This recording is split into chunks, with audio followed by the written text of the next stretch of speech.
స్తోత్రం తండ్రి, స్తోత్రం స్తోత్రం స్తోత్రం స్తోత్రం స్తోత్రం స్తోత్రం స్తోత్రం స్తోత్రం ప్రభా. తండ్రి, కుమార, పరిశుద్ధాత్మ నామంలో, త్రియేకదేవ నామంలో ప్రభా. అయ్యా, మరి సమయమును బట్టి తండ్రి నీకు వందనాలు, స్తోత్రాలు చెల్లిస్తున్నాం తండ్రి. ఈ సమయంలో తండ్రి నీకు వందనాలు, నీ సన్నిధికి వచ్చిన ఉన్నాం అయ్యా. ఎవరిని ఎంత మాత్రం తోసివేసే దేవుడు కాదు నాయన. దేవా, ఒకసారి మరి జ్ఞాపకం చేసుకోండి తండ్రి. అయ్యా, నీ రాకడకు మమ్మల్ని అందరినీ సిద్ధపరచు నాయన. ఆ యొద్ద ఖర్చు ప్రభా, నీకు వందనాలు, స్తుతులు, స్తోత్రం నాయన. దయగల దేవుడు, నీతిగల తండ్రి, శక్తివంతుడు, యథార్థవంతుడు, సత్యవంతుడవు, సత్యసజ్జుడైన దేవుడు ప్రభా, సహాయం చేయమని ప్రార్థన చేస్తున్నాం అయ్యా. మా ప్రార్థన తండ్రి మరి చిన్న వాక్యం పెట్టాలని ఆశపడుచున్నాను ప్రభా. మరి నాయన, నీ తోడు, నీ కాపుదలని భద్రత మాకు నుంచి నడిపించున్నాను. సమస్తమైన ఘనత ప్రభావాలు మీకు ఆరోపిస్తూ యేసయ్య శక్తి కలిగిన నామములో ఈ ప్రార్థన సమర్పించి కొనుక్కొచ్చున్నాం పరమ తండ్రి, ఆమేన్. దేవుని స్తోత్రం కలుగుగాక. మరి ఒక పాట పాడుకున్నాము.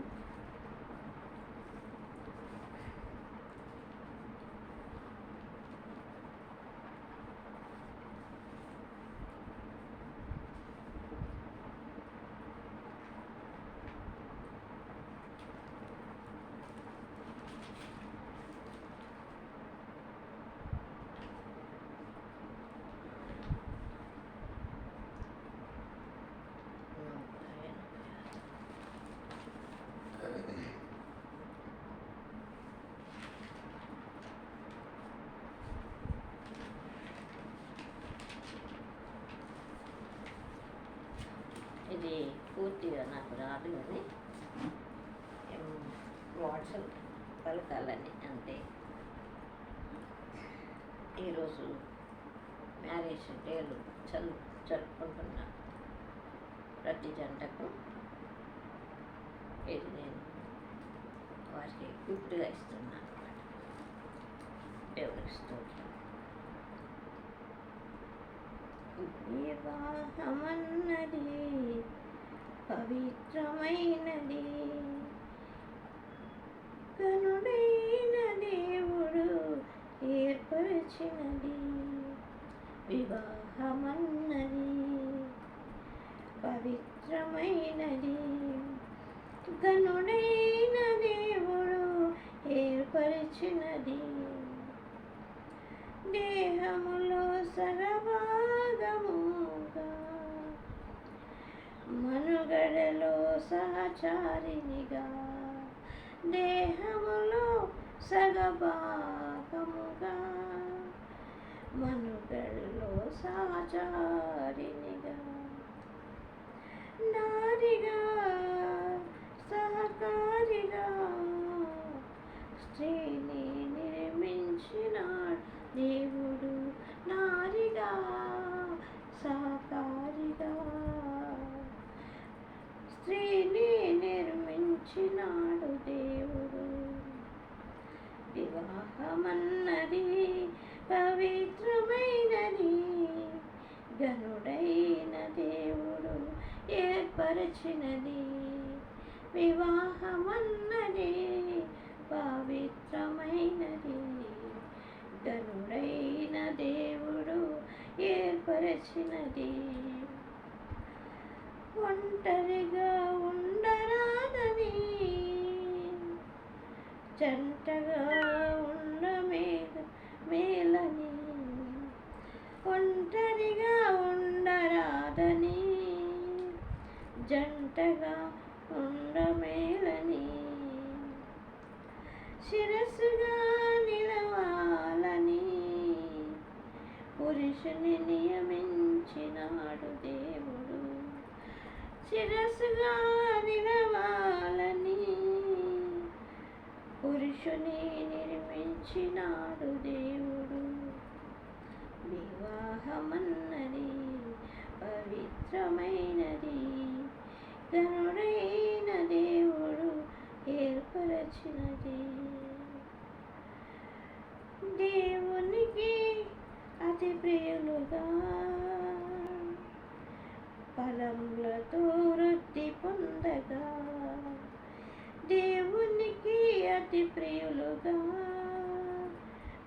ముళ్ళతో రొట్టి పొందగా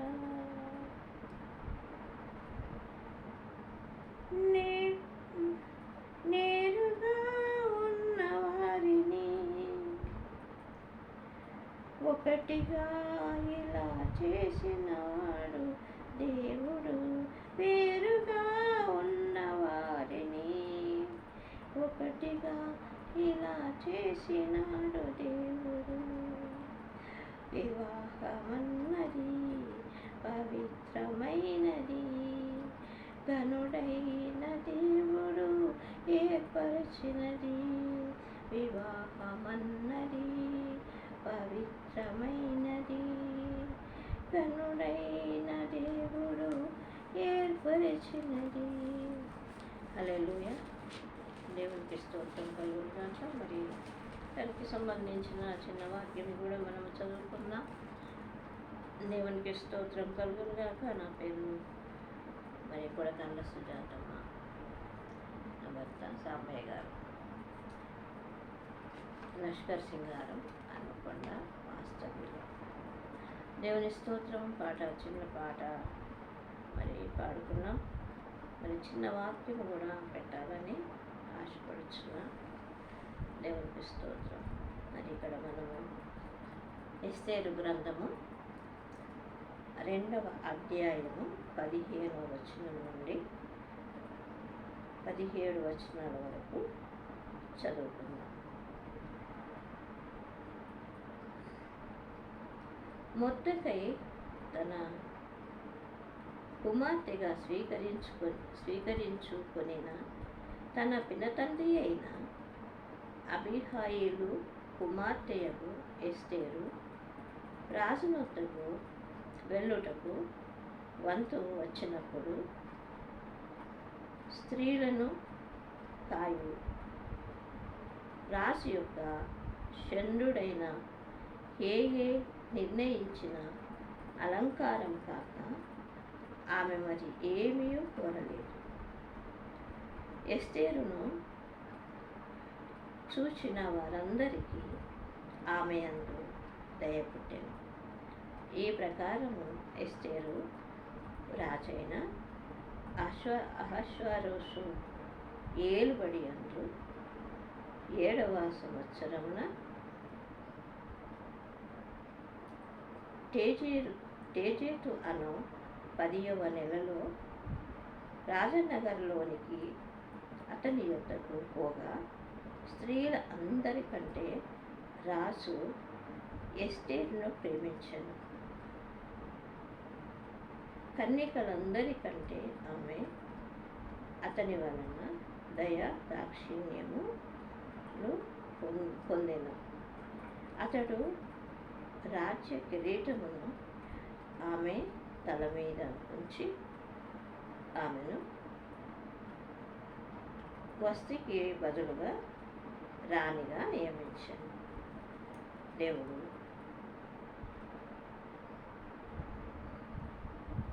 అప్పుడు రాజు తన అధిపతులందరికీ సేవకులందరికీ ఎస్తేరు విషయమై ఒక గొప్ప విందు చేయించి సంస్థానములో సెలవు దినము ప్రకటించి రాజు స్థితికి తగినట్టుగా బహుమతులు ఇప్పించను. దేవునికి స్తోత్రం కలుగుగాక. మరి ఇక్కడ ఈ వాక్యము మన హృదయంలో పనికొచ్చేది గాక దేవుడు. అయితే విషయం ఏంటంటే, మొర్దెకై ఎస్తేరును సాధిండనమాట, పెంచిండు. అన్న వరుసగానే ఒక తండ్రిగా ఆమెను పెంచిండు. పెంచిన తర్వాత ఈ అహష్వేరోషు యొక్క ఆస్థానంలో మరి అహష్వేరోషు గొప్ప విందులు చేయాలనుకున్నప్పుడు వస్తుని వాళ్ళ నగర్లో నుండి, వాళ్ళ ఇంటి నుండి, రాజు ఇంటి నుండి మరి ఎస్తేరును తీసుకొని రావాలని, ఆ వస్తుని తీసుకొని రావాలని 7 పంపిస్తాడు మొదటి అధ్యాయంలో. ఆ 7 సేవకులు మళ్ళీ తిరిగి వచ్చారు. ఎందుకంటే రాణి వస్తే ఏమన్నదంటే, నేను కూడా విందు ఇక్కడ స్త్రీలకు ఏర్పాటు చేసిన ఆ విందులో నేను ఉండాలి అని చెప్పి పంపించినప్పుడు మరి మాట విన్న రాజు, నా భార్య చాలా అందమైనది, అందరిని చూసి ఆమెను అభినందించి నన్ను కూడా పొగుడుదురు, కానీ అది నాకు దక్కకపోయానని చెప్పి ఆయన మనోవేదనతో కృంగి ఉన్నప్పుడు మరి సేవకులందరూ కలిసి సలహా ఇస్తారు, అయ్యా మరి ఆ రాణిని ఆ విధంగా ఉంచితే రేపు స్త్రీలందరూ కూడా అదేలాగా చేస్తారు, భర్తను ధిక్కరిస్తారు. కాబట్టి మేము గ్రామాలు తిరిగి పట్టణాలు తిరిగి కన్యకలను తీసుకొని వస్తాము. ఆ కన్యకలకు మంచి ఆహారం ఇచ్చి మంచిగా ఒక 2 సంవత్సరాలు వారిని కాపుగా అంటే ఒక దగ్గర ఉంచి వారికి అన్ని విధాలు ఇచ్చి వాళ్ళను పోషించడం అనమాట. ఆ విధంగా పోషించిన తర్వాత మీ దగ్గరికి పంపించినప్పుడు మీరు ఎవరినైతే మరి ఇష్టపడతారో, ఎవరినైతే మరి ప్రేమగా చూస్తారో వారిని, ఈమె నాకు సరి అయిందని ఎవరిని గురించి మీకు ఆలోచన వస్తుందో వారిని మీరు భారీగా చేసుకోండి అయ్యా అంటే అది రాజుకి ఇష్టంగా ఉన్నదన్నమాట. వెంటనే ఆమెను ఎస్తేరు మొద్దకాయ తీసుకొచ్చి ఈ శ్రీలంకాయు అతనికి అప్పగిస్తాడు. కొంతకాలం అయిన తర్వాత మరి వారి వంతులు చొప్పున రాజు దగ్గరికి వెళ్ళినప్పుడు ఈమె ఎస్తేరును చూచిన వారందరూ ఆమె యందు దయపుట్టెను. దేవునికి స్తోత్రం కలుగును. ఎస్తేరును చూసిన వారందరికీ దయ పుట్టేలాగా ఉందట.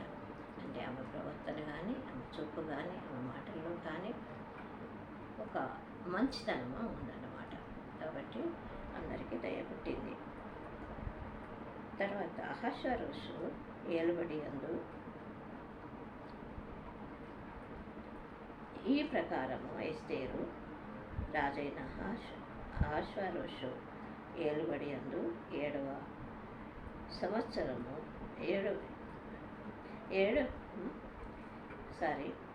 ఈ ప్రకారం ఎస్తేరు రాజైన అహష్వేరోషు ఏలుబడి యందు 7వ సంవత్సరమున తేజేలు అను 10వ నెలలో రాజనగరంలోనికి అతని యొద్దకు రాగా, ఎవరు ఎస్తేరు అన్నమాట. ఎస్తేరును 10వ నెలలో ఆమె వంతు 10వ నెలలో వచ్చింది. ఆ నెల తేజేరు అని చెప్పి అప్పుడు ఆ సమయాలలో వారి భాషలను బట్టి వారి అక్కడ ఉన్నటువంటి భాషను బట్టి నిర్ణయించినటువంటి పేరు 10వ నెల తేజేతు అను 10వ నెలలో మరి రాజైన అహష్వేరోషు దగ్గరికి ఎస్తేరును తీసుకొని వచ్చిందనమాట. దేవునికి స్తోత్రం. మనం అంతా చదివితే తెలుస్తుంది. ఆమె వారు ఇచ్చినటువంటి వస్త్రాలు తప్ప, వారు ఇచ్చినటువంటి అలంకరణ కోసం ఇచ్చినటువంటివి తప్ప తను ఏమీ సపరేట్గా కోరలేదని మరి వాక్యం సెలవిస్తూ ఉంది. ఆ రీతిగా మరి రాజు దగ్గరికి వచ్చినప్పుడు స్త్రీలందరికంటే రాజు ఎస్తేరును ప్రేమించను. దేవునికి స్తోత్రం. ఇది 16వ వచనంలో 16-17 స్త్రీలందరికంటే ఎస్తేరును ప్రేమించను. ఆమెకు ధనం ఉన్నదా? లేదు. ఆమెకు తల్లిదండ్రులు ఉన్నారా? లేదు. ఆమె కుటుంబం పెద్ద ఘనమైనదా అంటే కాదు. ఆమె పెంచబడినటువంటి అమ్మాయి. కానీ ఆమె లోపల ఒక భయభక్తి కలిగినటువంటి అమ్మాయిగా, ఒక సౌశీల్యత కలిగినటువంటి అమ్మాయిగా, ఒక వినయ విధేయతలు కలిగినటువంటి అమ్మాయిగా మరి ఆమె రాణి వస్తుంటే ఆ నడకను, ఆ ప్రవర్తన, ఆమె వేసుకున్న ముసుగు, ఇవన్నీ కూడా ఆయనకు బాగా నచ్చినాయి అన్నమాట. ఈ స్త్రీలు యవన బిడ్డలు ఎవరైతే ఆ, పంపించారో వారందరికంటే ఎస్తేరు తల్లిదండ్రులు లేనప్పటికీ ఆమెను మరి దైవభక్తితో మొత్తకై పెంచిందనమాట. పెంచి ఆ సమయం వచ్చినప్పుడు ఎస్తేరుని తీసుకొని వస్తే అందరికంటే రాజు స్త్రీలందరికంటే ఎక్కువగా మరి ఈమెను ప్రేమించని కన్యకలందరికంటే ఆమె అతని వలన దయా దాక్షిణ్యములు పొందిన. దేవునికి స్తోత్రం. కన్యకలందరికంటే దాదాపు 200 మంది ఉన్నట్టున్నది. అందరికంటే మరి ఆమె రాజు యొక్క అహష్వేరోషు యొక్క రాజు యొక్క దయా దాక్షిణ్యాలు పొందినదై ఉన్నదన్నమాట. దేవునికి స్తోత్రం. మనల్ని మనం తగ్గించుకున్నప్పుడు, మనల్ని మనము మరి వినయంగా విధేయతగా మరి ఉన్నప్పుడు, మరి మనల్ని మనం తగ్గించుకుంటే మనల్ని కూడా దేవుడు మరి ఆశీర్వాదకరంగా దీవెనకరంగా మారుస్తాడనమాట. దేవునికి స్తోత్రం. ఎస్తేరు తగ్గించుకున్నది. ఇంకా నాకు పైన ఇంకా చిన్నారి వస్త్రాలు లేకుంటే నగలు అవి ఆమెకు ఇష్టం లేదు. అంటే రాజుకు ఏ విధంగా ఉంటే నచ్చుతాడో ఆమె ఇష్టపడతాడో ఆ విధంగా ఆమె తయారై. దేవుడికి స్తోత్రం. సింపుల్గా అంటే కొంతమంది చీరలు కట్టుకున్నప్పుడు లేదా డ్రెస్సులు వేసుకున్నప్పుడు అబ్బా నీకు ఆ బట్టలు చాలా తెచ్చిపెట్టినాయి అని అంటారనమాట. కొన్నిసార్లు అంటూ ఉంటారనమాట. అయితే ఆమె యొక్క వేషధారణ కానీ, ఆమె యొక్క డ్రెస్సింగ్ కానీ, ఆమె యొక్క ప్రవర్తన కానీ, ఆమె యొక్క నడవడి కానీ, మరి ఎస్తేరు యొక్క ఇవన్నీ కూడా మరి రాజైన అహష్వేరోషుకు నచ్చి మరి ఆమెను ప్రేమించిందనమాట. కన్యకలందరికంటే ఆమెను అతని వలన దయాదాక్షిణ్యం పొందాను. అతడు రాజ్య కిరీటము ఆమె తల మీద ఉంచి ఆమెను వస్త్రికి బదులుగా రాణిగా నియమించాను. దేవునికి స్తోత్రం. రాజు అన్నప్పుడు రాణిగా, రాజుకు భార్యగా, సహధర్మచారిణిగా తన కూడా ఒక అధికారము వస్తుంది. ఎందుకు? రాజు ద్వారా ఆమె అధికారం పొందినదై ఆ రాజ్యానికి, ఆ సుషాను కోటకు మరి రాణిగా ఉందన్నమాట. దేవునికి స్తోత్రం. అది మరి ఆ కిరీటాన్ని మరి రాజైనటువంటి అహష్వేరోషు ఎస్తేరును తల మీద ఉంచిందనమాట. దేవునికి స్తోత్రం. ఎస్తేరు తల మీద ఉంచాను. ఆమెకు వస్తికి బదులుగా రాణిగా నియమించాను. చూడు, స్త్రీలల్లా ఇద్దరు స్త్రీలు మంచి అవకాశం, మంచి స్థిరపడేటువంటి సమయం. ఒక రాణిగా తను తాను మరి అనేకులు కూడేటటువంటి సమయంలో అందరూ ఆయన ఒక పుట్టిన దినానికి ఆ విందుకు వస్తే మరి ఎన్నో పొగడతలతో ఆమెను ముంచివేతారు. కానీ అది పోగొట్టుకుంది, అది కాలు జారిపోయింది అన్నమాట. అది అయిపోయింది. కాబట్టి ఆమెను స్త్రీలందరికీ ఒక మాదిరిగా ఉండాలని మరి ఆమెను బయటికి రాజ్యభ్రష్టురాలు చేసి ఈ ఎస్తేరు రాణికి రాజ్య కిరీటము పెట్టిండు అహష్వేరోషు. దేవునికి స్తోత్రం. కాబట్టి మనం కూడా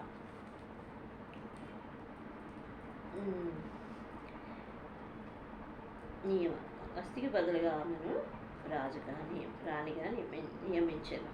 అప్పుడు రాజు తన అధిపతులందరికీ, సేవకులందరికీ ఎస్తేరు విషయమై ఒక గొప్ప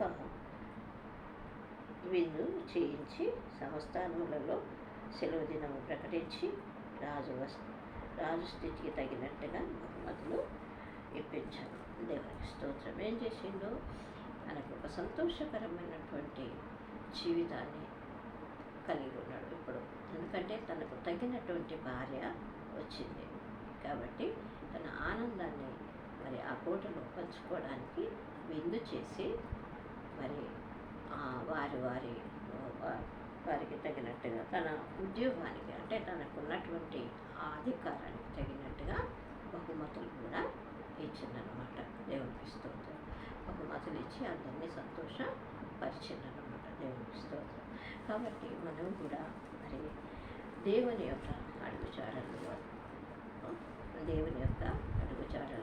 దేవుని యొక్క ఆజ్ఞలు, దేవుని యొక్క కట్టడలు, దేవుని యొక్క విధులను ఆచరించే వారంగా ఉండాలి. దేవునికి స్తోత్రం. తల్లి లేని తండ్రి లేని ఒక అమ్మాయి, మరి పెంచబడిన ఒక అమ్మాయి, మరి సుషాన్ కోట రాజైనటువంటి అహష్వేరోషుకు భార్యగా ఉందన్నమాట. దేవునికి స్తోత్రం.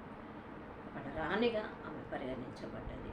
అది మరి దేవుని యొక్క వాగ్దానం, దేవుని యొక్క దయ, మరి రాజు ఆ దయ ఆ రాజులోకి వచ్చి ఆమెను ప్రేమించి భార్యగా చేసుకొని రాణిగా చేసిండు. దేవునికి స్తోత్రం.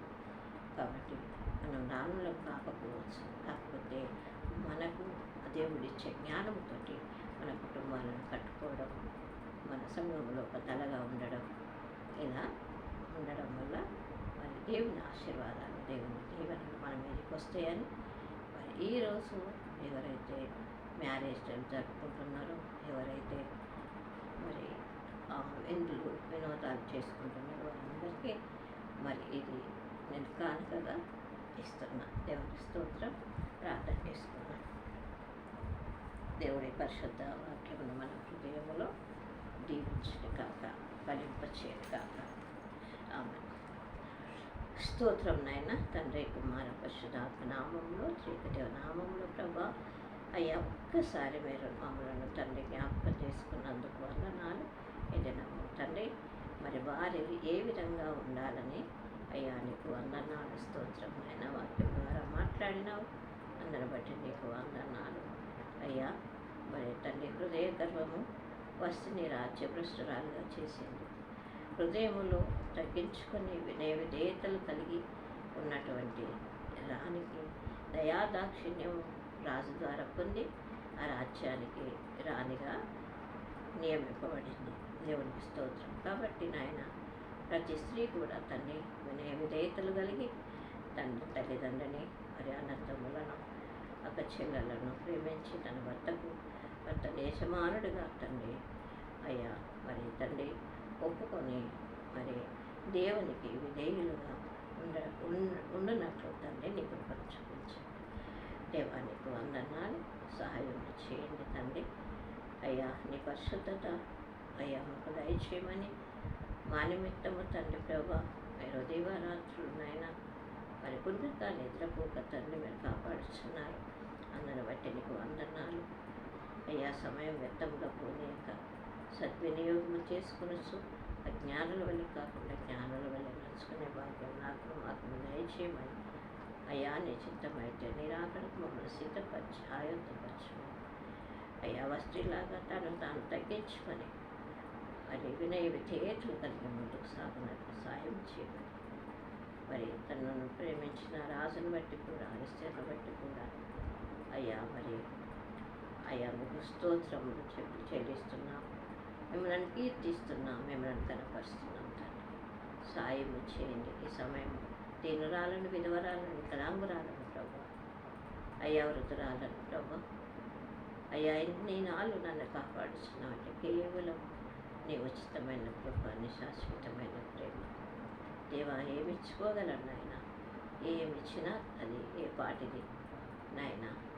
ఈ చిన్న వీడియోను పెడుతున్నాను అయ్యా. దీన్ని ఆశీర్వాదకరంగా దీవెనకరంగా మార్చమని ఏ ఒక్కరు దీన్ని చదువుకున్నప్పుడు వారు మనసులో మిమ్మల్ని చేర్చుకొని మీ ఆజ్ఞల ప్రకారం నడుచుకొని మీ అందు భయభక్తులు కలిగి ఉన్నట్టు సాయం చేయండి. నన్ను మమ్మల్ని మీ చేతిలో సమర్పించుకుంటూ యేసయ్య అతి శ్రేష్టమైన నామంలో ఈ ప్రార్థన సమర్పించి వేడుకొని పొందుపరుచున్నాము పరమ తండ్రి. ఆమేన్.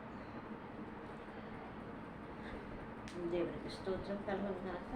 మరి చూడండి, వినండి, దీవించండి, ప్రార్థన చేయండి. మీరే ఆశీర్వాదాలు పొందండి.